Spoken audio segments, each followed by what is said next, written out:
Assalamualaikum warahmatullahi wabarakatuh.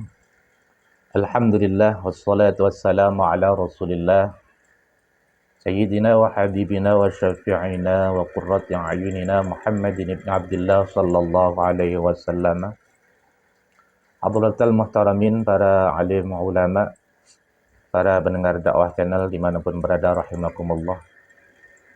Alhamdulillah, untuk hari ini kita akan melanjutkan membacakan kitab fikih mazhab Imam Syafi'i yang dilandasi dengan ayat-ayat Al-Quran dan Al-Hadis, kitab Matan Abu Suja. Untuk hari ini kita akan menjelaskan atau membacakan tentang hukuman bagi pencuri di halaman 503. Hari dalil pokok tentang hukum potong tangan untuk pencuri adalah firman Allah Subhanahu wa taala. A'udzubillahi minasyaitonir rajim. Bismillahirrahmanirrahim. Was-sariqu was-sariqatu faqta'u aydiyahuma jazaa'an bima kasaba nakalam minallah wallahu azizun hakim.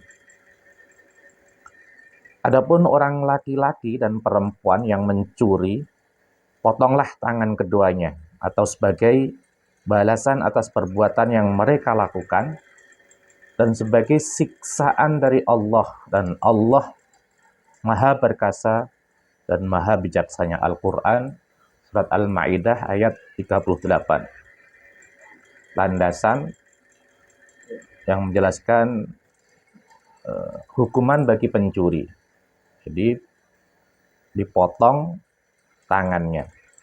Jadi tangan orang yang mencuri harus dipotong apabila memenuhi 3 syarat. Yaitu yang pertama, sudah balik atau berusia taklif, berakal. Yang ketiga, barang yang dicuri mencapai nisab seharga 1/4 dinar.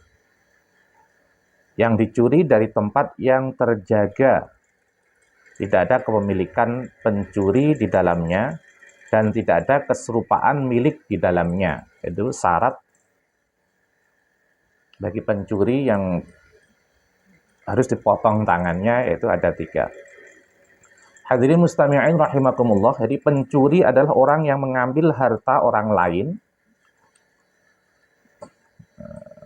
dengan cara diam-diam dari tempat yang terjaga, dengan cara merusak tempatnya. Dalil yang menjelaskan tentang nisab atau batas minimum harta yang dicuri adalah hadis yang diriwayatkan oleh Al-Bukhari dan Muslim dari Sayyidah Aisyah radhiyallahu anha, yang di sini menjelaskan an Rasulullah sallallahu alaihi wasallam qol la tuqta'u yadus sariqi illa fi rub'i dinarin fasa'idan. Rasulullah sallallahu alaihi wasallam bersabda, tangan pencuri tidak dipotong kecuali karena pencuriannya sebanyak 1/4 dinar atau lebih.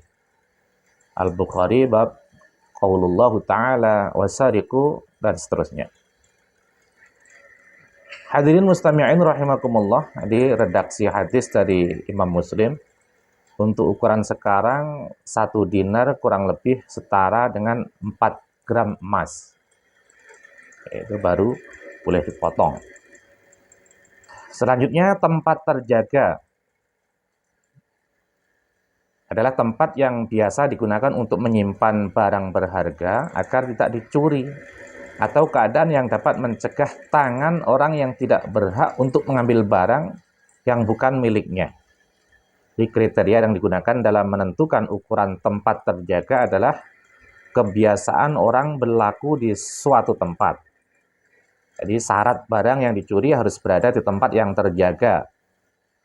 Telah dijelaskan oleh banyak hadis, di antaranya adalah hadis yang dituturkan oleh Abdullah bin Amr bin As radhiyallahu an berikut.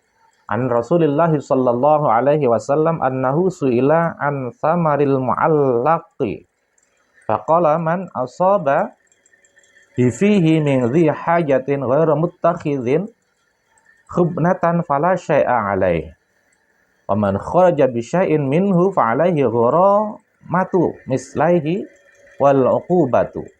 Wa man saraqa minhu syai'an ba'da ayyu wiyahul jarin fa balagha samanil mijan fa alaihil qad'u wa man saraqa duna dzalik fa alaihi ghuramatu mislaihi wal uqubatu. Dari Rasulullah Shallallahu Alaihi Wasallam bahwasanya beliau pernah ditanya tentang buah yang masih bergantung di pohon. Nabi menjawab, siapa saja yang memasukkan sesuatu atau buah ke dalam mulutnya karena kebutuhan atau lapar, tanpa membawa pulang dengan menyembunyikan ke pakaian, maka ia tidak dikenai hukuman.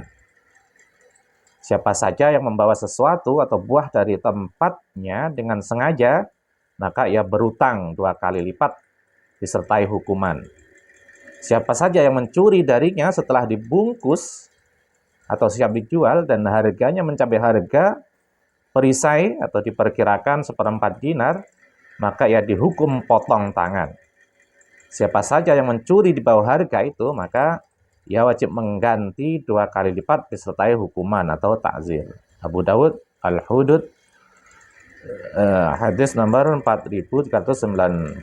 Hadirin rahimakumullah, jadi itulah ada beberapa landasan hadis dan ayat Al-Qur'an yang menjelaskan tentang dipotongnya tangan sang pencuri. Jadi ada berapa tadi? 3 syarat. Yang keempat, maksudnya tidak ada kepemilikan pencuri dalam harta yang dicuri. Apabila pencuri mempunyai kepemilikan pada barang yang dicuri, seperti rekan atau kongsi yang mencuri barang kongsi, pencuri tidak boleh dihukum potong tangan, karena ia juga turut memiliki harta tersebut. Selanjutnya, maksudnya tidak ada unsur keserupaan milik pencuri di dalam harta yang dicuri. Apabila ada unsur keserupaan milik, seperti orang tua yang mencuri harta anaknya, atau anak yang mencuri harta orang tuanya, pelakunya tidak dihukum potong tangan. Sebab pada harta yang dicuri terdapat unsur keserupaan kepemilikan di antara 2 pihak, yakni orang tua dan anak. Hadirin mustami'in mustami'at rahimakumullah dimanapun berada, itulah penjelasan tentang hukuman bagi pencuri. Dipotong tangannya, tapi ada beberapa syarat yang harus ditetapi. Jadi tidak asal mencuri terus dipotong tangannya. Salah satunya balik, jadi syaratnya. Tapi kalau masih anak kecil, tidak berakal, atau orang gila, ya. Yang kedua berakal. Dan yang ketiga, barang yang dicuri mencapai nisab atau seharga 1/4 dinar. Yang dicuri dari tempat yang terjaga. Tidak ada kepemilikan pencuri di dalamnya dan tidak ada keserupaan milik di dalamnya. Jadi tadi sudah kita jelaskan. Baru boleh dipotong tangannya. Jadi tidak asal setiap pencuri tangannya harus dipotong. Hadirin rahimakumullah. Selanjutnya, seorang pencuri harus dipotong tangan kanannya dari sendi pergelangan pada saat mencuri pertama kali. Itulah hukum Islam. Maksudnya sendi tulang yang menonjol searah dengan jempol dan memisahkan antara telapak tangan dengan tulang lengan. Ketentuan ini berdasarkan hadis yang menjelaskan tentang pencurian serban milik Safwah bin Umayyah radhiyallahu an. Dalam hadis ini dikatakan kemudian Nabi Shallallahu Alaihi Wasallam memerintahkan agar pencuri dipotong tangannya dari sendi pergelangan. Ad-Daruqutni Al-Hudud Wadiyat juz 3 halaman 205, hadis nomor 362. Dalil yang menjelaskan tentang pemotongan tangan kanan adalah bacaan qiraah Ibnu Mas'ud.